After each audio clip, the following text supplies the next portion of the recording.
What the survey says key takeaways from government's report on India's economy. The economic survey of 24-25 was tabled by Finance Minister Nirmala Sitharaman in Parliament on Friday. The survey is a report of the state of the Indian economy in the financial year that is coming to close. It is prepared by Department of Economic Affairs in the Union Finance Ministry under the guidance of Chief Economic Advisor. This is what the economic survey said. Context of global economy. The survey flagged two main concerns. Introducing the economic survey, CEAV Anant Nageshwaram said that the broader global economic environment has become unfavorable and challenging, and global trade and investment have come to a crawl. Global trade dynamics have changed significantly in the recent years, shifting from globalization to rising trade protectionism, accompanied by increased uncertainty. The impact of this shift in global structural forces is reflected in global trade growth, and signs of secular stagnation in the global economy are beginning to emerge. The second big challenge concerns the dominance of China as the world's manufacturing superpower.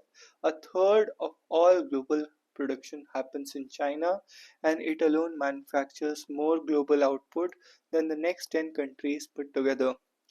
However, thanks to the global economic fragmentation and upheaval, the world's modus operandi of outsourcing manufacturing to China, pursued vigorously in the globalization era, is poised for a reset.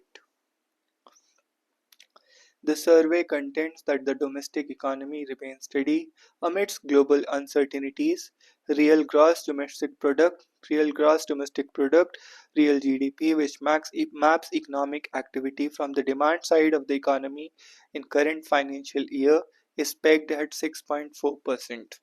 In the coming year, the survey expects it to lie between 6.3 and 6.8%.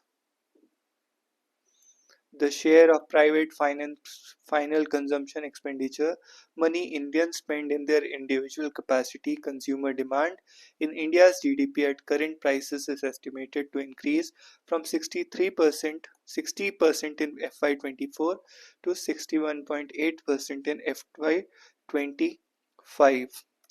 This share is the highest since FY03, says the survey. GVA. On the supply side, which is mapped by gross value added, India's growth remains close to decadal average. Aggregate GVA surpassed its pre-pandemic trend in the first quarter of FY25, and it now hovers above the trend, the survey points out. Headline: Inflation. On the supply side, which is mapped by gross GVA, gross value added, India's growth remains close to the decadal average. Average GVA surpassed the pre-pandemic trend in the first quarter of FY25, and it now hovers above the trend, survey points out. Inflation. Headline: Inflation, the CEA said, is moderating because of moderating core inflation. Core inflation refers to inflation in goods and services except food and fuel prices. However, food inflation increased from 7.5% in FY24 to 8.4% in the current financial year, driven by factors such as supply chain disruptions and vagaries in weather conditions. Anthony Syriac, one of the additional economic advisors present at the CEA's press conference on Friday, agreed that food inflation is 8%, but argued that if we remove these 4-5 items such as vegetables, pulses, it becomes closer to the target of 4%. Employment. The survey says India's labor market growth in recent years has been supported by post-pandemic recovery and increased formalization. Post-pandemic recovery and increased formalization, it quotes the 23-24 annual periodic labor force survey report that shows all key employment related metrics such as unemployment rate, labor force participation rate, and the worker population ratio have improved. Among the CEA's several recommendations, the most important is the need to deregulate the Indian economy in a way that unleashes economic growth.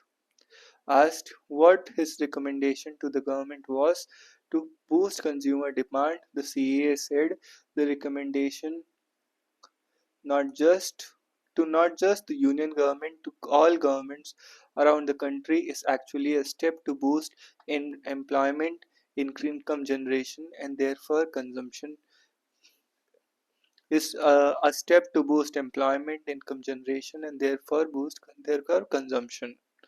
The recommendation for deregulation is exactly towards that. By simplifying regulations and by simply looking at the nuts and bolts of regulation that affect small businesses, we are lowering the cost of doing business for them, therefore opening up the space for them to hire more, which will lead to income growth and therefore higher consumption. Referring to the Business Reform Action Plan formulated by Department for Promotion of Industry and Internal Trade DPIIT, the survey says there is a positive correspondence between business reforms and level of industrial activity, suggesting the need for deregulation and enterprise-friendly reforms in aspiring and emerging states.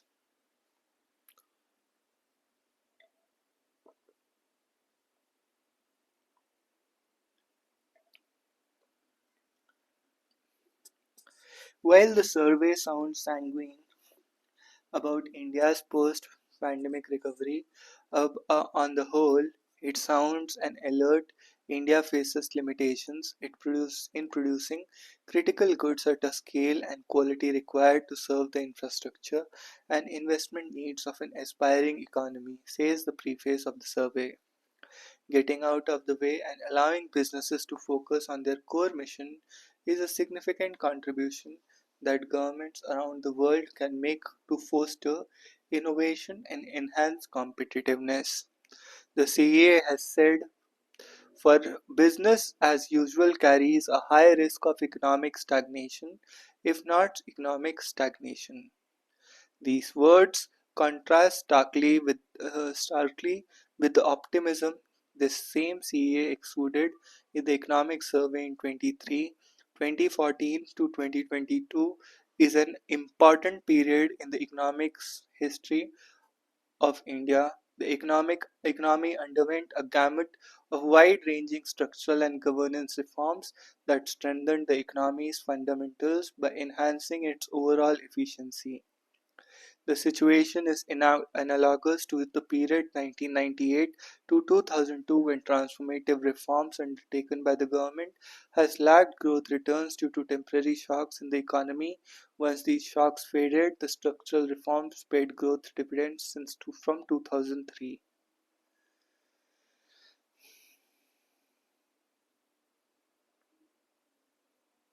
Similarly, in the present decade, the presence of strong medium-term growth magnets gives us optimism and hope that once these global shocks of the pandemic and spike in the commodity prices in 22 fade away, the Indian economy is well placed to grow faster in the coming decade.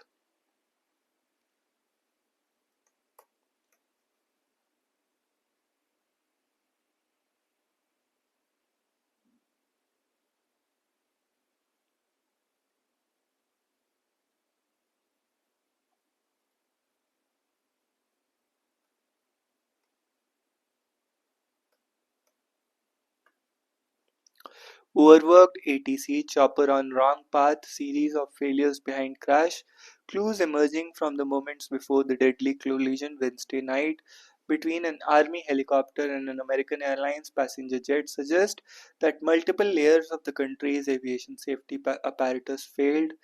According to the flight recordings, a preliminary internal report from the FAA, and interviews with current and former air traffic controllers and other briefed on the matter. The helicopter flew outside its approved flight path. The American Airlines pilot most likely did not see the helicopter close by as they made a turn towards the runway. And the air traffic controller, who was juggling two jobs at the same time, was unable to keep the helicopter and the plane separated. But the catastrophe appeared to confirm what pilots, air traffic controllers, and safety experts had been warning for years. Growing holes in the aviation system could lead to the kind of crash that left 67 people dead in Potomac River in Washington. The duties of handling air traffic control for helicopters and for planes at the Reagan National on Wednesday night were combined before the deadly crash that left only one person to handle both roles, according to a person briefed on the staffing and the report.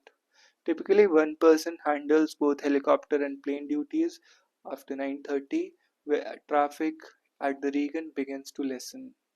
But supervisor combined those duties sometimes between 9:30 and allowed one traffic controller to leave, according to the person. The crash occurred just before 9 p.m. Well, there was no unusual factors causing a distraction for the controllers that night. Staffing was not normal for the time of the day and volume of traffic, the preliminary FAA report said. Some of the current and former controllers said the darkness could have made it more difficult for pilots to gauge the distance of the other aircraft. Helicopter was supposed to be flying close to the bank of the Potomac and lower to the ground in a busy airspace. Four people briefed on the incident said, but the helicopter did not follow the intended route. The people said rather it was above 300 feet when it was supposed to be flying at 200 feet, and it was at least a half mile off the approved route when it collided with a commercial jet. Donald Trump posted on Truth Social Friday, the Black Hawk helicopter was flying too high by a lot. It was far above the 200-foot limit. That's not really too complicated to understand, is it? An army official said the Black Hawk had flown this route and were aware of the curves near the airport. A 1991 moment for 2025. For the sake of the middle class, government should cut taxes, not tinker with them. It should lower import tariffs and facilitate FDI. In my previous article, Our Deep Down State, I had discussed how Indian taxation and FDI policy need deep correction. I had also hinted that much was right in India, especially with regard to job growth and gender equality. In this article, I will talk about job growth and how the fantastically good news on this front is being negated by our taxation policy in general, and especially by PIT or personal income taxes. Job growth in India has been misunderstood primarily because it is a part and parcel of political ideological package, and also because it is easy to confuse most people almost all the time with jargon and slogans like what India is enduring is a K-shaped recovery. International organizations are involved in this mismatch of data and ideology. Just peruse the documents of three leading influencers, World Bank, IMF, and ILO. So, what is this great Indian story on employment? Simply, the Indian labor market has so transformed itself since 2011 that most policymakers and experts do not recognize or are appreciative of the profound changes that have taken place. The article is not about politics, even though the start date is 2011. The reason the first year under examination is 2011 is that Union Ministry of Finance has released detailed summary data of personal income tax collection for fiscal year 2011-12 to 22-23 for the latest year. Job growth. Conventional wisdom is that there has been a profound lack of job growth in formal sector jobs in India. It is heartening to note that the complaint is no longer about lack of jobs. The CW conventional wisdom critics also don't acknowledge or discuss in the period of the fastest ever GDP growth in India. Job growth was paltry 1 million a year. Since 2011, job growth has increased by more than 12 million a year. The CW argument has now shifted to growth in paid jobs.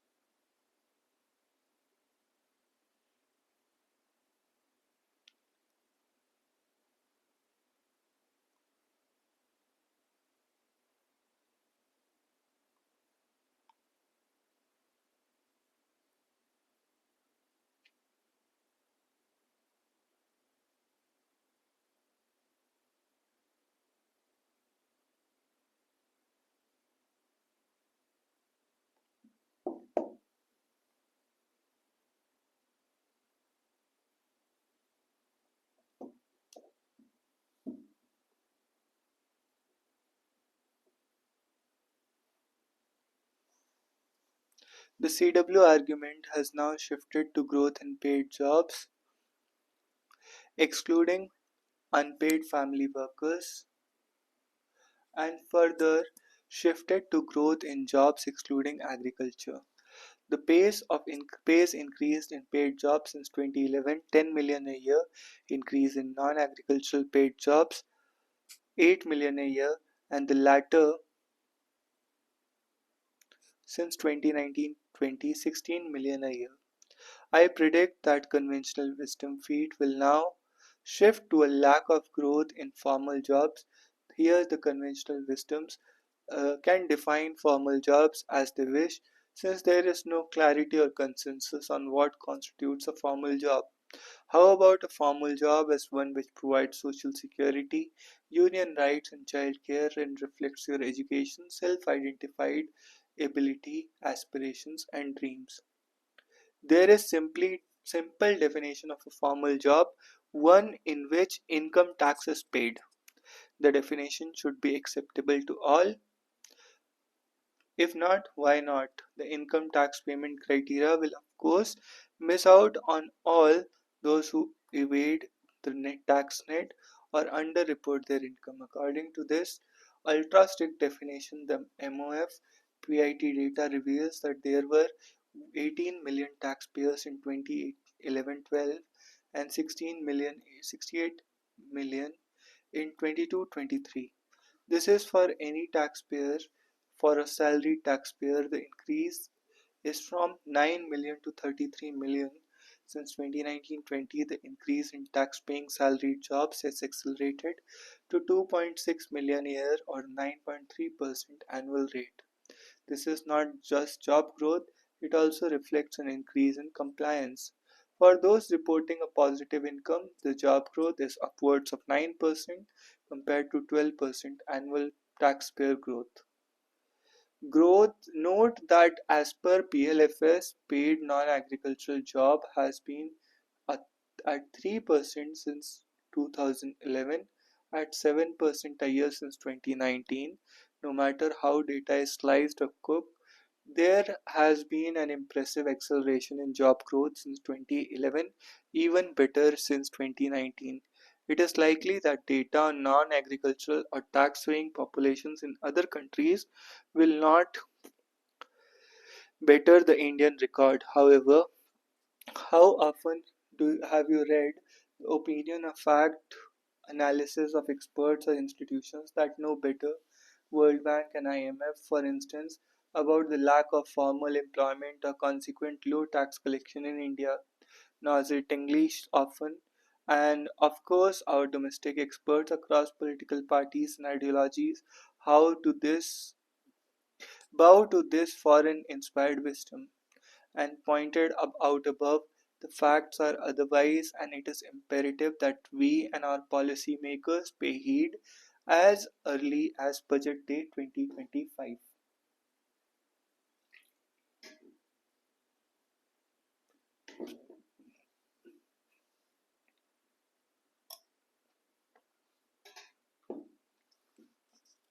Real disposable income, big decline. This large growth in employment has consequences on real wages.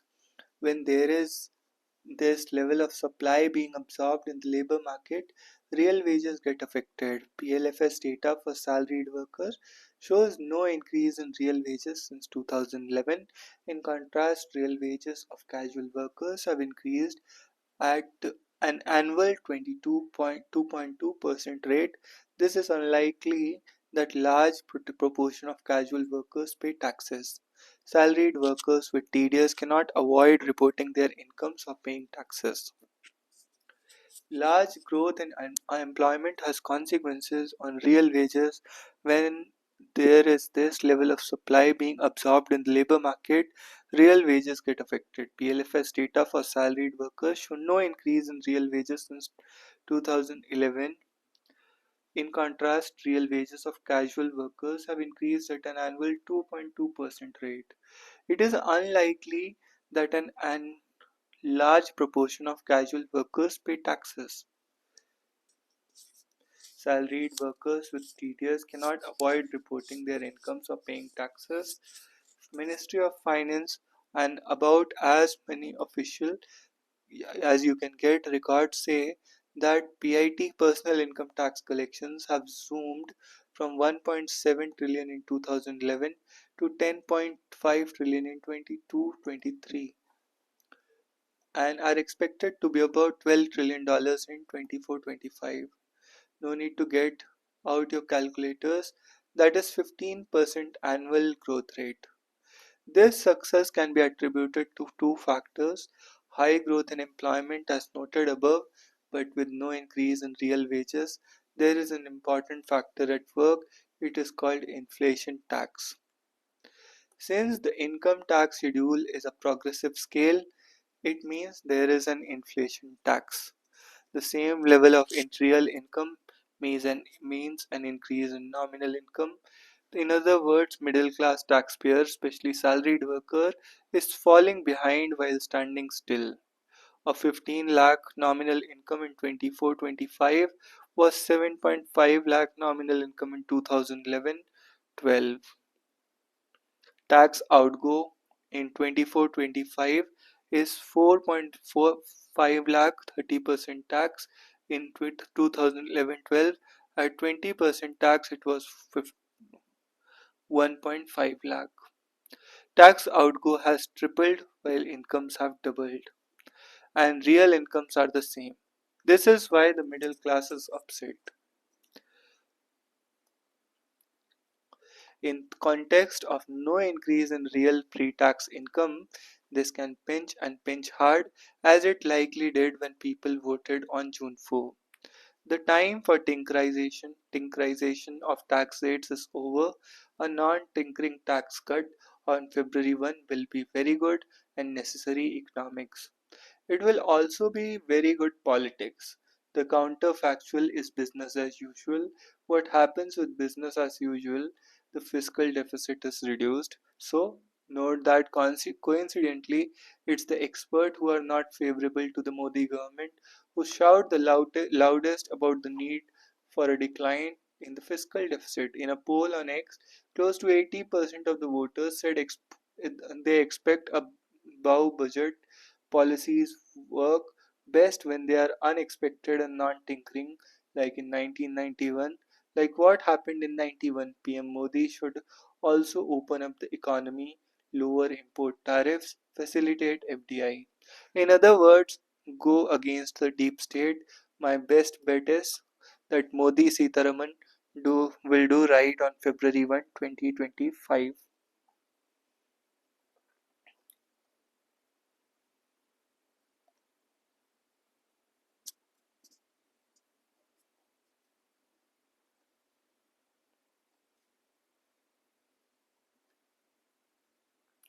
We should deep seek. Is freedom anything else than the right to live as we wish? Nothing else. India is such a big country that our existence is of relevance to the world. India's arrival is loudly proclaimed at all global fora, not at least by our own leaders, but the truth is that if you look at global politics right now without the blinkers of our propaganda, India is actually risking a slide into irrelevance, an unserious country that is victim of its own myth making. It is palpably clear just how irrelevant India is to much of the world's consciousness. We are so much in the grip of feel good anecdote that we cannot measure the scale of our own irrelevance. Service exports are supposedly India's success story, where its growth rate is impressive and higher than the rest of the world, but India still accounts for only 4.6% of global trade in services. India's merchandise exports are inching up, still less than 2% of global trade. In December 24, Press Information Bureau proudly announced that India's FDI journey has reached a remarkable milestone of $1 trillion since 2000. This was meant to establish India's civil relevance, but India's share in global FDI is close to 2.5% in proportional terms and declining. With Indian consumption growing at less than 3%, the country is not a bigger deal for global exporters as you might imagine. The supposed opportunity for India provided by investment moving out of China has barely materialized. In potential terms, India may at best get 10-15% out of that investment, and this was before the US's insistence on onshoring. India gets barely 1.5% of international tourist arrivals. Its entertainment sector is growing rapidly, but including the total domestic market, it is only 5% of the world market. It is not a soft power export powerhouse. India's defense budget has been relatively stagnant, with a proportion of GDP under 2%. President Donald Trump might demand from Narendra Modi that India make significant arms purchases, but claims about India's purchasing capacity are hugely exaggerated. India has good talent, Indian science has been improving, but again, India is still relatively irrelevant to most of the global discussions on the frontiers of technology innovation. India has performed an important role in some sectors like pharmaceuticals and some low cost medical innovation, but on any measure of critical technologies for the future, whether it is AI or green energy, India seems far behind the global competition. DeepSeek has spurred the search for homegrown AI models, but the track record on being at the frontier of this competition is not encouraging. Great powers are not measured by improvement on cumulative numbers, whose significance is vastly exaggerated. They are measured by the degree to which they are indispensable in whole range of sectors, services, trade, manufacturing. Technology and innovation, green energy, transitions, nuclear energy, defense technology, research development of finance. Of course, a country of India's size will always have some amazingly interesting success stories, but at the same measure, it is quite shocking how dispensable India is. India is politically important, but if you look at history dispassionately, it is hard to argue that the importance has increased. Reading archives, declassified documents, and histories from the 50s and 60s leaves you with a distinct impression that India's political importance has certainly not increased, but the source of importance, contrary to what we think, was not India's ability to project raw power, which is quite limited. It was always the potential moral example of its democracy. India's ability to convert routine protocols of international diplomacy, a G20 summit, a possible hosting of a Quad meeting, into world's historical events, aided by a foreign policy establishment and ecosystem that likes to underscore its own importance by exaggerating India's power, is truly astonishing. The world does not care. India has, in terms of relative authority, lost standing in the global south. It is India's great virtue that it can have good relations with every country in the world. It can deal with both Russia and the US, Israel and Iran. But this supposed privilege India has in the world system also reveals its weaknesses. India's position actually does not matter enough for countries to really get upset. The the above account may seem a bit graceless, but this kind of cold shower is necessary if we are to confront one incontrovertible fact: India is really not significant to global consciousness as we must as as much as we like to think. Our sense of significance is not a product of hard realities of the global situation. It is a product these days, particularly of propaganda, where we believe our own lies about being a Vishwaguru. It is partly a consequence of our framing. I was struck by the fact that India's target and aspirations are defined in terms of whole numbers and sound impressive: cumulative FDI of $1 trillion or $5 trillion economy and so forth. These makes for nice headlines but are irrelevant. I was struck reading old Chinese policy documents of how targets were powerfully defined in ways that can make China indispensable to the world system, a quarter of global exports, X% of global critical technologies, and so forth. I was struck by the fact that India's target and aspirations are defined in terms of whole numbers that sound impressive: cumulative FDI of 1 trillion or 5 trillion economy and so forth. These make for nice headlines but are irrelevant. I was struck reading of Chinese policy documents of how targets were powerfully defined in ways that made China indispensable to the world system, a quarter of global exports, X% of global critical technologies, and so forth. They were emphatic statements of aspiration for relative power rather than a number that looked big.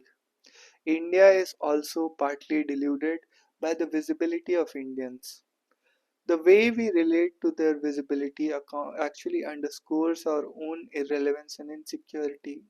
It is absolutely astonishing that significant parts of the ruling establishment's ecosystem in India are treating the Tulsi Gabbard and Kash Patel hearings as if they were manifestations of Hindu pride and pity that should matter to India. It should be comical affectation of little relevance, but is just nevertheless revealing. A projection of pride based on some kinship affinity that outright ought to be completely irrelevant to thinking about India's place in the world. We were delighted that Indonesia's president apparently has Indian genetic material.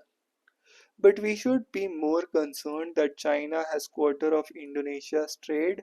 Our existence should not be our relevance. India has enormous potential, but unless we take a cold, hard look and acknowledge self importance is not the same thing as importance, we will not begin to understand how India risks being irrelevant. For honest patriots, it ought to come be a shock how little India actually matters. Business not as usual. Economic survey points at need to ease trust deficit, remove regulatory cholesterol. The spirit should animate the budget. With rather uncharacteristic frankness, Economic Survey talks about the trust deficit among economic agents in the country, overcoming which could help pave the path for Viksit Bharat. Trust is indeed a two-way street, and it is perhaps because of the distrust deficit that private investment cycle has not taken off, despite the tailwind of strong firm and bank balance sheet. Survey says, and rightly so, that wiping out the trust deficit is imperative, and government agencies have to set the agenda in this regard. But only a narrow interpretation of this statement would in would view government agencies as limited solely to the IT department. CBI and ED includes the entire state apparatus. Building trust may well be the key, but the question is whether the spirit finds reflection in the budget and government's working. Narendra Modi government has articulated goal of Viksit Bharat 2047. Achieving this would require growing at around 8% for a decade or more, as per the survey. This appears to be a daunting task. To put this growth trajectory in perspective, the economy is expected to grow at a 6.4% this year, between 6.3 and 6.8% in 25-26 as per the survey, and average around 6.5% between 25 and 29. But what will be the drivers of growth? With globalization on the retreat, the survey says domestic growth levers will be relatively more important than external ones in the coming years. There is expert pessimism at a time when China has registered trade surplus of almost $1 trillion is rather odd, especially considering India's share in global trade. It reflects the Modi government's approach to trade, which has been marked more by fear than hope.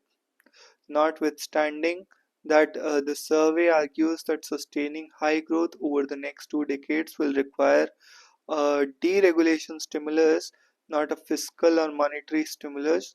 It has mounted strong arguments for rolling back regulations significantly, or to put it bluntly, getting out of the way. There cannot be there can be no quarrels with this. Excessive regulations, after all, increase cost for business, but the onus for deregulation in large measure seems to have been laid at the door of the state governments. It is also odd for the survey to speak about simplification when there has been little progress on reducing the complexity of the GST regime. Moreover, getting out of the way should not be limited to just easing the regulatory cholesterol. Government must get out of business, despite articulating that there has been little movement on privatization. The survey is indeed correct when it says business as usual carries a high risk of economic growth stagnation, if not economic stagnation. At a current juncture, bold steps are required. The Uttarakhand UCC threatens to bring the state into relationships it has no place in. It sets a dangerous precedent. Even before it was passed by the State Assembly in February 24, it has been apparent that Section 378 of the Uniform Civil Code in Uttarakhand, which sets the term for live-in relationships for those in and from the state, is a solution in search of a problem.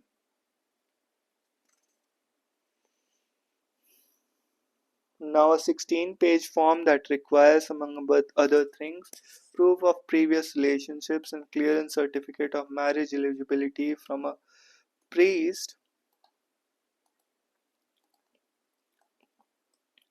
religious leader, and involves the prospect of jail term for failure to register the in, intimation or termination of a live-in relationship, shows the alarming extent of state intrusion into the most intimate corners of citizens' personal lives. In its imposition of a patriarchal cookie-cutter understanding of relationships, it infantilizes consenting adults and yokes their choices, freedoms, privacy to a state-determined notion of acceptability. About the Ram Mandir in Ayodhya and the abrogation of Article 370, UCC has been the core of BJP politics. In December 24, Home Minister Amit Shah asserted that UCC would be implemented in all BJP ruled states. There has been already been a reiteration of some intent in Rajasthan, but in a country as diverse and as fractured as India, such an exercise needs thought and empathy, not a top down imposition that brushes aside all concerns of minorities. At the launch of the UCC portal this week, Uttarakhand Chief Minister said the provisions for live-in relationships were meant for protection, not intrusion. Though UCC, Through UCC, we aim to ensure that Aftab never committed brutality against our daughters or sisters like Shraddha Walker, referring to the 2022 murder of a young woman by her partner in Delhi. It is flawed and illogical argument. Hard cases make for bad laws. At the inauguration of 38th National Games in Dehradun, the Prime Minister underlined the foundational principle of equality that guided the vision of UCC and its promising dignity for the state's women. It has the same spirit as sports, as sportsmanship prevents discrimination, and yet one of the most disconcerting implications of its prescription is its very potential for discrimination. The idea that the state can legislate the dynamics of private relationships, how they begin, end, or are recognized, is an affront to the fundamental rights enshrined in the Constitution. It also signals a disturbing disregard for the hard fought right to privacy in a nation that aspires to women led development, that professes Sabka Saath Sabka Vikas, an invasive model that seeks to school the nuance and complexity of society into submission, that stands to kindle prejudices, is a dangerous precedent. Nipun Bharat has transformed teaching and learning at a foundational level. Results of annual status of education report offer glimmer of hope. For the first time in year, foundational learning outcomes, especially in grade 3, shows positive trends across Indian states. This progress is no accident. It reflects a focused effort by the Indian government to prioritize quality education.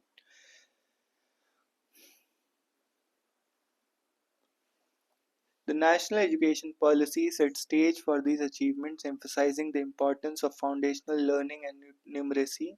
But the real hero is the success story is Nipun Bharat Mission. Nipun Bharat National Initiative of Proficiency in Reading and Understanding and Numeracy was launched in 2021 and has quietly transformed classrooms into.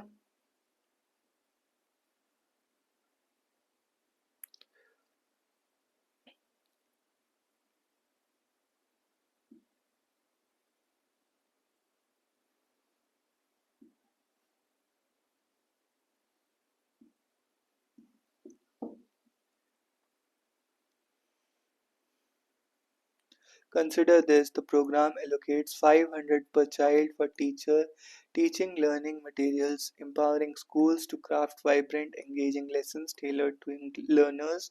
For teachers who are backbone of the mission, the state receives 5,000 for capacity building workshops, along with 150 for resource materials to support classroom strategy for teachers. States are empowered with 10-20 lakhs each to conduct comprehensive assessments. Numbers alone cannot capture the full story. To understand the impact of Nipun Bharat, we must look beyond statistics. In Uttar Pradesh, Ravi Sharma, primary school teacher, uses songs to teach mathematics. His students chant "Ek do thैला lo, teen char chalo bazaar,"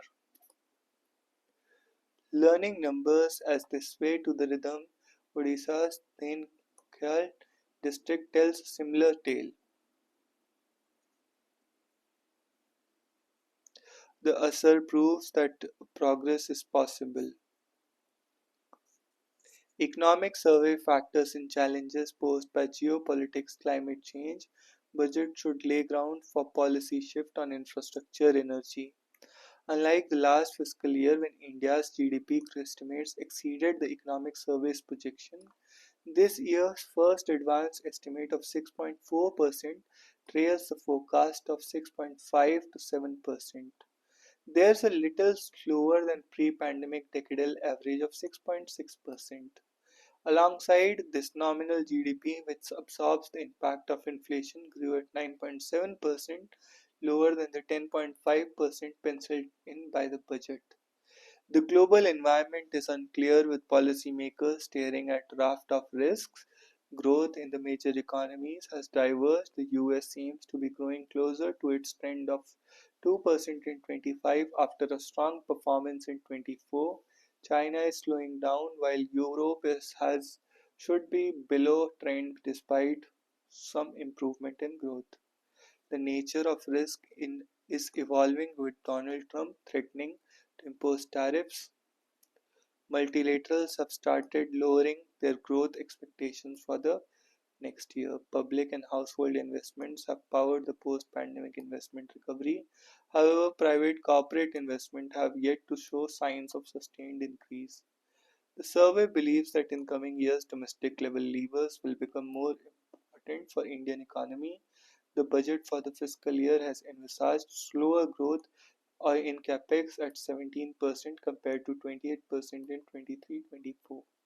However, higher allocations cannot suffice. In addition to boosting capital spending, focus is required on reducing cost and time overruns. The survey expects food-led higher than expected headline consumer inflation and also backs for calibrated approach to energy transition. India's ability to manage the trade-off between high growth, energy security, and energy transition needs needs will continue to be tested. A broader reform agenda on ease of doing business in India can boost animal spirits. So that's all for today. See you in the next one.